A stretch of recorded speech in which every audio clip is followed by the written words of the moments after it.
fin de ce mois et le travail réel va commencer.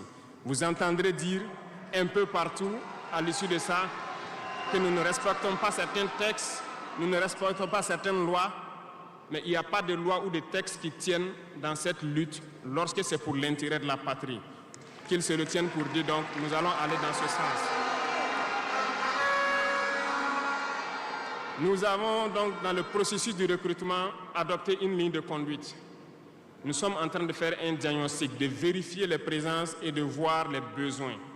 Il n'est pas exclu qu'au cours de l'année, certains concours soient lancés pour augmenter des effectifs dans certains endroits. Certes, il y a eu d'abord une vague de concours qui a été lancée, mais dans tous les milieux, ils sont en train de faire le point. S'il y a besoin, je dis bien s'il y a besoin, nous continuerons encore de recruter pour être à un niveau acceptable et pouvoir faire fonctionner les différents organes donc, du pays pour le bonheur donc, des masses populaires. Dans le domaine donc, de la diplomatie, nous avons opté pour une diplomatie commune dans l'AES. Toutes les décisions vis-à-vis donc des partenaires, que ce soit africains ou à l'étranger, seront prises à l'unanimité au sein de l'AES. Mais nous avons aussi opté pour une diplomatie de vérité. Nous ne comptons pas nous mettre dans certaines logiques de mentir ou de couvrir la réalité, soit disant que c'est la diplomatie. C'est faux. Ce n'est pas là la diplomatie. J'ai pu vous dire que ce que vous voyez en superstructure, lorsque les gens viennent en audience et sortent pour parler au micro, ce n'est qu'une partie visible de l'iceberg. Ce qui s'est passé à l'intérieur dans les huis clos, ça n'a rien à voir avec la diplomatie. Et nous sommes donc inscrits dans cette logique de dire clairement les choses au peuple. Certains vont nous critiquer, d'autres même iront à dire que non, un chef d'État ne doit pas parler comme ça, un chef d'État ne doit pas faire ça. Mais nous leur disons que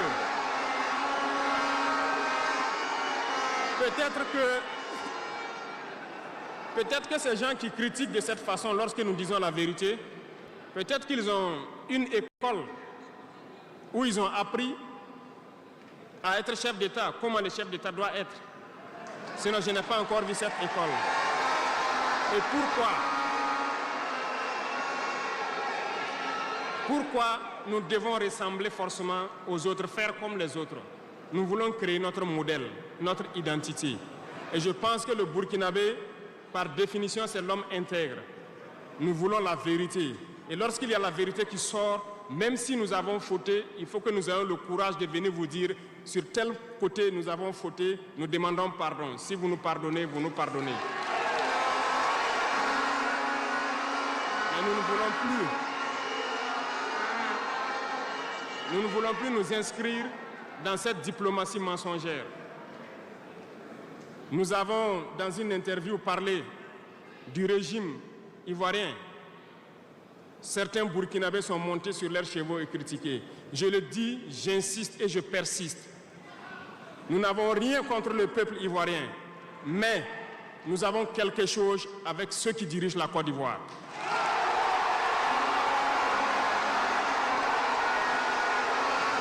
Nous le disons et nous le répétons encore.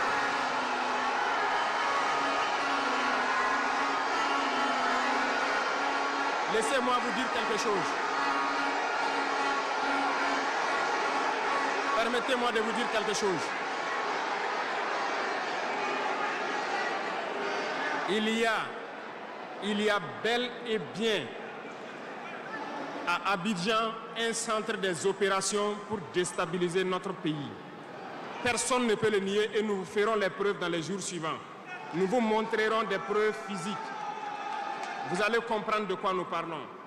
Personne ne viendra nous dire qu'au Bénin, il n'y a pas de base française dirigée contre nous. Nous avons les preuves sous la main. 2 bases importantes.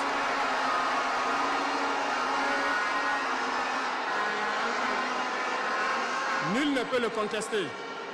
Et je les mets au défi.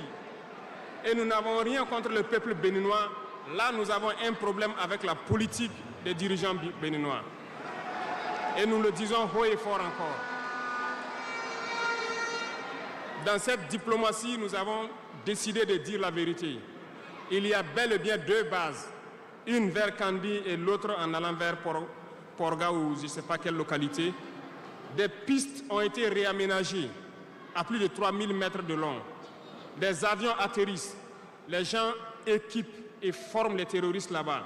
Nous avons des enregistrements audio d'agents français au Bénin là-bas qui se jouent le centre des opérations des terroristes. Ils montent les opérations avec eux. Ils les aident à se soigner. Ils font tout ce qu'il y a là-bas. Nous avons tous les détails sur eux.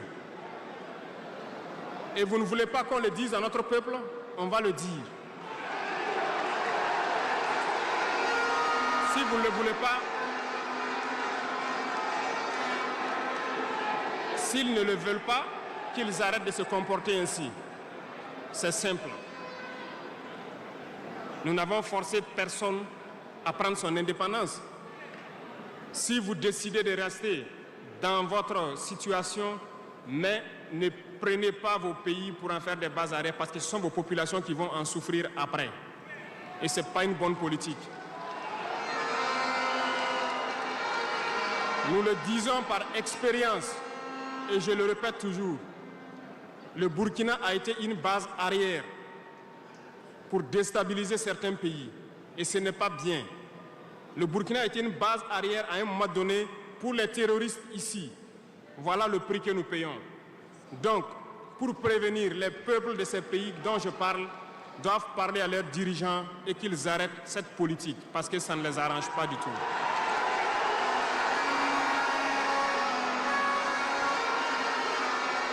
Pour venir,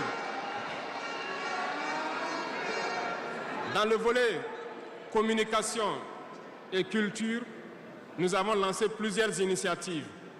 Au cours de l'année 2024, vous avez pu célébrer avec nous donc, le mois donc, de consommation locale. Nous avons eu les journées traditionnelles, le mois du patrimoine. Beaucoup d'activités ont été menées. Nous allons continuer à ramener donc, en superficie, en surface, donc notre culture, parce que c'est de là que nous retrouvons notre identité. Nous allons continuer des actions dans ce sens, à mettre en valeur notre culture, à mettre en valeur donc nos coutumes et à mettre en valeur le vivre burkinabé. Et nous souhaitons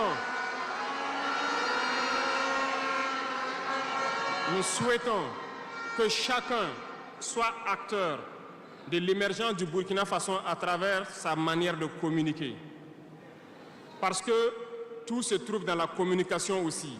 Vous avez suivi dernièrement la guerre communicationnelle qui a été dressée contre nous et ça continue, ça ne va pas s'arrêter. Et je souhaite que tous ceux qui sont dans la communication puissent être professionnels. Lorsque nous voulons poser un acte communicationnel, qu'on se pose la question, est-ce que c'est pour la patrie ou contre la patrie, avant de poser l'acte.